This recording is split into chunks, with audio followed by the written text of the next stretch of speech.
नमस्कार, DNP India में आपका स्वागत। मैं हूं आपके साथ राहुल चौधरी और हमारे साथ हैं चौधरी अजयवीर सिंह जी, राष्ट्रीय लोकदल पार्टी के राष्ट्रीय प्रवक्ता और पेशे से वकील भी हैं। वकील साहब, बहुत बहुत स्वागत है आपका। धन्यवाद राहुल जी। वकील साहब बताइए, देखिए यूपी में उपचुनाव को लेकर सरगर्मियां इतनी तेज हैं कि हर कोई मीडिया वाला ये जानना चाहता है कि 10 सीटों पर इस बार किस तरीके के समीकरण बन रहे हैं, क्योंकि इंडिया गठबंधन कांग्रेस और समाजवादी पार्टी का गठबंधन है और अच्छा खासा नुकसान भी पहुंचाया 2024 के लोकसभा चुनाव में एनडीए को, जिसमें आप भी शामिल हैं उस गठबंधन में। अब उपचुनाव में कहा जा रहा है कि जो सूबे के मुखिया हैं योगी आदित्यनाथ, उन्होंने इस पूरे के पूरे चुनाव को अपने पास में रखा है, कमान खुद संभालते हुए ये कहा है कि हम इस चुनाव को जीत करके दिखाएंगे, क्योंकि पश्चिमी उत्तर प्रदेश में भी 3 सीटों पर चुनाव है, गाजियाबाद, मीरापुर, खैर। कैसी आपकी तैयारी चल रही है? राहुल जी देखिए, उत्तर प्रदेश में 10 विधानसभाओं पर चुनाव होना है, उपचुनाव। और एनडीए की कोशिश ये है कि हम 10 की 10 ये उपचुनाव की सीट जीतें। लोकसभा में जो विपक्षी गठबंधन ने एक झूठ का आवंडर बनाकर एक वोटर को गुमराह करने का काम किया था, वो काठ की हांडी बार बार नहीं चढ़ती, एक बार चढ़ती है, और वो काठ की हांडी विपक्ष की उतर चुकी है। अब हम इन उपचुनाव को चुनौती के रूप में ले रहे हैं और एनडीए इस तरह की रणनीति बना रहा है कि जो पार्टी जहां जीत सकती हो उसको वहां लड़ाया जाए, और 10 की 10 सीट जीतने के हम चुनौती के रूप में ले रहे हैं और हम 10 की 10 सीट उपचुनाव की जीतेंगे। आप ही की पार्टी के प्रवक्ता हैं अनुपम मिश्रा जी, तो उन्होंने तो तीनों सीटों पर यहाँ पर दावा कर दिया था, गाजियाबाद भी, मीरापुर भी, खैर भी। आपको क्या लगता है, आपकी जानकारी क्या है, कौन सी सीट पर पार्टी ज़्यादा फोकस कर रही है और कौन सी सीट मिलने वाली है? राहुल जी देखिए, पश्चिम उत्तर प्रदेश में 3 विधानसभाओं पर उपचुनाव होना है, मीरापुर, खैर और गाजियाबाद। ये हमारे जो संगठन है इन तीनों विधानसभाओं पर पूरी तैयारी कर रहा है। अब वो हमारे राष्ट्रीय नेतृत्व तय करेंगे कि कौन सी सीट पे हैंडपंप का सिंबल रहेगा, कौन सी सीट पे कमल का सिंबल रहेगा। लेकिन निश्चित रूप से हम इन 3 विधानसभाओं के साथ साथ जो उत्तर प्रदेश में 10 विधानसभाओं के चुनाव हो रहे हैं उन पर जीतने का काम करेंगे। सिंबल किसी भी पार्टी का हो, उम्मीदवार एनडीए का होगा और एनडीए का उम्मीदवार ही चुनाव जीतेगा। ये देखिए, मीरापुर में तो बीजेपी और राष्ट्रीय लोकदल दोनों पार्टी के जो नेता हैं, बड़े नेता हैं, वो बैठ कर के विचार बना रहे हैं, रणनीति बना रहे हैं और ये तय कर रहे हैं कि किस तरीके से जो सामाजिक ताना बाना है उसको साधा जाए। ये बताइए, ये गाजियाबाद जहां हम बैठे हैं फिलहाल, यहाँ पर भी चुनाव होना है, यहाँ कुछ हलचल दिखी नहीं रही है, ना बीजेपी की तरफ से ना फिर राष्ट्रीय लोकदल की तरफ से। क्या कहेंगे? निश्चित रूप से देखिए राहुल जी, वैसे तो मीटिंग हो रही हैं, लेकिन जो संयुक्त एक मीटिंग एनडीए के दलों की होनी चाहिए थी वो मुझे लगता है अभी गाजियाबाद में नहीं हुई है। वैसे हमारी कल जिले की कार्यकारिणी की पूरे जिले की मीटिंग हमारे अध्यक्ष जी ने गाजियाबाद में ली है। भारतीय जनता पार्टी के लोग भी अपने संगठन की मीटिंग ले रहे हैं, लेकिन हाँ ये ज़रूर है कि गाजियाबाद में अभी संयुक्त मीटिंग हम लोगों की नहीं हुई है और मुझे लगता है कि जल्दी ही हम लोग बैठेंगे और इस पर विचार करके आगे की रणनीति बनाएंगे। कहीं ऐसा तो नहीं है कि बीजेपी पहले ही आश्वस्त है कि भाई गाजियाबाद सीट पर तो उनका कब्जा रहा है, हमेशा उनकी सीट है, आराम से जीत लेंगे, ज़रूरत है नहीं, गठबंधन में सब ठीक तो है? नहीं नहीं, गठबंधन में ऑल इज वेल है और सब मिलकर लड़ेंगे, सबको एक दूसरे की ज़रूरत है, ऐसा नहीं है। और जल्दी ही मुझे लगता है कि गाजियाबाद में भी आपको देखने को मिलेगा कि हमारी जो एनडीए के घटक दल हैं उनकी संयुक्त रूप से मीटिंग होगी और पूरी तैयारी से हम चुनाव लड़ेंगे। अजयवीर जी, ये बताइए, देखिए समाजवादी पार्टी, आप तो पुराने सहयोगी हैं उनके और लगातार पहले अयोध्या कांड हुआ, अब कन्नौज कांड में समाजवादी पार्टी के जो कार्यकर्ता पदाधिकारी बताए जा रहे हैं वो आरोपी हैं और समाजवादी पार्टी उनको डिफेंड करती हुई नज़र आ रही है। आप क्या कहेंगे, क्या किस तरीके की रणनीति समाजवादी पार्टी की है? एक तरफ तो वो बात करते हैं पीडीए की और दूसरी तरफ जब उन पर अत्याचार होते हैं तो उनके नेता के द्वारा, उनकी पूरी पार्टी के द्वारा अपने ही नेताओं कार्यकर्ताओं को बचाया जाता है।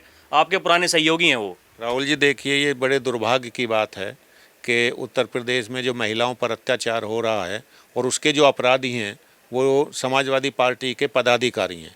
आप चाहे अयोध्या का वो नाबालिग के साथ रेप का कांड देख लें, अभी उन्नाव में आप देख लें, समाजवादी के नेता अपराधी निकल रहे हैं। और दुख की बात यह है कि समाजवादी पार्टी ने उन्हें अपनी पार्टी से भी नहीं निकाला है और उनके नेता गलत बयानी करके उस पीड़ित बच्ची की नहीं सोच रहे, उससे मिलने कोई समाजवादी पार्टी का नेता नहीं गया। और जो समाजवादी के नेता हैं वो डीएनए की और जिन क्या क्या मांग कर रहे हैं, तो ये बड़े दुर्भाग्य की बात है। और समाजवादी पार्टी के जो अपराधी हैं नेता, उनको उन्हें पार्टी से निकालना चाहिए। और जो इन्होंने पीडीए बनाया है, पीडीए में वो जो अयोध्या की बच्ची है वो पिछड़े वर्ग से आती है और आज तक समाजवादी पार्टी का कोई भी नेता अस्पताल में उस बच्ची से मिलने नहीं गया। तो किस बात का पीडीए है इनका? ये बताइए आपकी पार्टी का स्टैंड क्या है? क्या इस मुद्दे को लेकर के आप बड़े स्तर पर जाने वाले हैं या फिर जो बीजेपी छोड़ रखी है इन सब कामों को बयानबाजी करने के लिए, क्या कहेंगे? नहीं राहुल जी, देखिए हम बयानबाजी में विश्वास नहीं रखते, हम कर्म में विश्वास रखते हैं। और हमारे नेता आदरणीय जयंत चौधरी जी का हमें निर्देश है कि जहाँ भी जिस भी समुदाय के साथ, जिस भी जाति के साथ, जिस भी व्यक्ति के साथ अन्याय होगा, राष्ट्रीय लोकदल का एक एक पदाधिकारी उसके साथ खड़ा रहेगा। हम लोग चाहते हैं कि जो पीड़ित है उसको न्याय मिले और जो अपराधी हैं वो जेल में जाएं। ये बताइए, देखिए अब जब उपचुनाव होंगे तो हमने देखा कि लोकसभा के चुनाव में मुस्लिम समाज जो कहा जाता था कि बढ़ चढ़कर राष्ट्रीय लोकदल को वोट करता है, अब वो छिटक रहा है राष्ट्रीय लोकदल की तरफ से और चला जा रहा है इंडिया गठबंधन की तरफ। कितनी चुनौती के रूप में मानेंगे उस चीज़ को? देखिए, जब हम एनडीए में शामिल हुए थे तब हमारे राष्ट्रीय अध्यक्ष जी का भी ये बयान आया था कि हम एनडीए में शामिल हो रहे हैं, लेकिन हमने अपने जो हमारे मुद्दे हैं उन मुद्दों पर की हम लड़ाई लड़ते रहेंगे, उन मुद्दों को हम नहीं छोड़ेंगे। और आज भी हम एनडीए में रहते हुए भी अपने जो हमारे राष्ट्रीय लोकदल के मुद्दे हैं उन पर हम खड़े हुए हैं। और अल्पसंख्यक ऐसा नहीं है, राष्ट्रीय लोकदल को अल्पसंख्यक वोट नहीं दे रहे।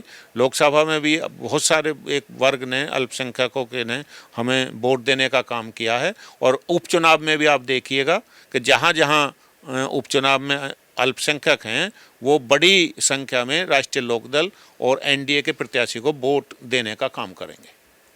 ये बताइए, कुछ तो जानकारी होगी किस तरीके से देख रहे हैं, खासकर जो डिमांड की जा रही है राष्ट्रीय लोकदल की तरफ से, क्या ऐसा कुछ है या फिर जो मुद्दे यहाँ पर कुछ और होते हैं और जब बड़े नेताओं की जो मीटिंग होती है, देखिए जो पार्टी के मुखिया हैं जयंत चौधरी जी, जब वो योगी आदित्यनाथ जी से मिलकर के आते हैं बाहर तो ट्वीट करते हैं उत्तर प्रदेश की बात योगी जी के साथ, तो यहाँ मुद्दे अलग हैं और वहाँ भीतर खाने जब बैठक होती है, मीटिंग होती है, वहाँ मुद्दे अलग हो जाते हैं, सहमति बन जाती है। देखिए, एनडीए की सरकार चाहे वो केंद्र में हो चाहे वो उत्तर प्रदेश में हो, वो सबका साथ, सबका विकास, सबका विश्वास के साथ कर रही है। और जो गरीबों की योजनाएं हैं वो अल्पसंख्यकों को भी उतना ही उसमें फ़ायदा मिल रहा है जितना दूसरे धर्म के लोगों को। तो जो अल्पसंख्यक हैं वो भी इस बात को समझ रहे हैं, लेकिन जो विपक्षी गठबंधन है वो एक हवा मचाने का काम करता है, बहकाने का काम करता है। और मुझे लगता है कि इस उपचुनाव में अल्पसंख्यक एक बहुत बड़ी संख्या में एनडीए के प्रत्याशियों को वोट देगा और जिससे कि उत्तर प्रदेश में और केंद्र में उनकी समस्याएं हैं उनको दूर करने का काम एनडीए की सरकार करे। देखिए, पश्चिमी उत्तर प्रदेश में अगर मैं बात करूं तो आप ही की पार्टी के समर्थक हैं योगी आदित्यनाथ जी की जब बात आती है तो खुल करके साथ देते हैं, बोला भैया बाबा का साथ नहीं छोड़ेंगे। तो आपको लगता है जैन जी और योगी जी की जोड़ी भविष्य है उनका बढ़िया? नहीं, योगी जी भी कहाँ अल्पसंख्यकों के खिलाफ आपको लगते हैं। वो जो उत्तर प्रदेश की सरकार है वो जो काम कर रही है वो न जातियों में बांट रही है न धर्म में बांट रही है। वो जो गरीबों के लिए योजना है वो सबके लिए है, वो गरीब किसी भी धर्म से हो। तो उत्तर प्रदेश की सरकार या केंद्र की सरकार जब विकास करती है तो वो ये नहीं देखती कि ये किस जाति के लिए विकास हो रहा है, किस धर्म के लिए विकास हो रहा है। वो सबके लिए विकास होता है और उसका फ़ायदा सबको मिलता है। और निश्चित रूप से उत्तर प्रदेश की सरकार और केंद्र की सरकार मिलकर जो देश को आगे बढ़ाने का काम कर रही है उससे पूरे देश को फ़ायदा होगा, अल्पसंख्यकों को फ़ायदा होगा और सभी वर्गों को उससे फ़ायदा होगा। तो मिलकर के काम करेंगे, केंद्र सरकार और राज्य सरकार दोनों के साथ में, ऐसा आपका कहना है, चुनाव में भी और चुनाव के बाद भी? बिल्कुल बिल्कुल बिल्कुल। तो देखिए, वकील साहब हमारे साथ में थे, चौधरी अजयवीर सिंह जी, और इनका ऐसा कहना है कि चुनाव की तैयारी पूर्ण है और सिंबल मायने नहीं रखता है। जैसा कि बार बार ये बयान सामने आ रहे हैं पार्टी के बड़े नेताओं के भी, कुछ जयंत चौधरी जो कि पार्टी के मुखिया हैं, उन्होंने भी यही कहा कि सिंबल मायने नहीं रखता, पार्टी के प्रत्याशी को, एनडीए के प्रत्याशी को जिताना मायने रखता है। अब देखना दिलचस्प होगा, अभी भी ये हर कोई जानना चाहता है कि कौन सी सीट पर कौन सी पार्टी चुनाव लड़ने वाली है, उसका रहेगा इंतजार। अभी के लिए इतना ही। आप देखते रहें डीएनपी इंडिया। कैमरा पर्सन प्रिया के साथ मैं राहुल चौधरी, नमस्कार।